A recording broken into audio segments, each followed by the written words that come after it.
టాలీవుడ్ అగ్ర hero MLA Balakrishna తన 100వ చిత్రానికి శ్రీకారం చుట్టారు. నవ్యాంధ్ర నూతన రాజధాని అమరావతిలో ఏర్పాటు చేసిన కార్యక్రమంలో ఆయన ఉద్వేగంగా ప్రసంగించారు. శాతవాహన చక్రవర్తి గౌతమిపుత్ర శాతకర్ణి జీవిత చరిత్ర ఆధారంగా తెరకెక్కుతున్నట్లు ప్రకటించారు. ఇండస్ట్రీలో తనకెవరూ పోటీ లేరని, తన సినిమాలే తనకు పోటీ అని బాలకృష్ణ తెలిపారు. రికార్డులు సృష్టించాలన్నా, వాటిని బద్దలు కొట్టాలన్నా తమకే సాధ్యమని కూడా ఆయన ప్రకటించారు. 99వ సినిమాల కృషి ఫలితమే 100వ సినిమా అని అన్నారు. తన 100వ చిత్రంపై అభిమానులు భారీగా ఆశలు పెట్టుకున్నారని, వారి ఆశలు నెరవేరేలా పనిచేస్తానని బాలయ్య పేర్కొన్నారు. నాకెప్పుడు నా సినిమాలో పోటీ, నేను ఎప్పుడు ఏం చేసినా కూడా రామారావు గారు ఆయన స్ఫూర్తిగా తీసుకుని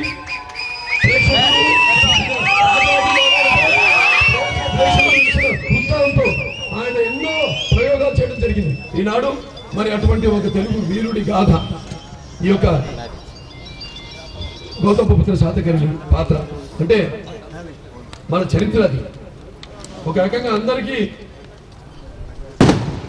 అందరూ తెలుసుకోవాల్సిన ఒక మన ఘనమైన తెలుగు చరిత్ర ఈ యొక్క పాత్ర గౌతమిపుత్ర శాతకర్ణి.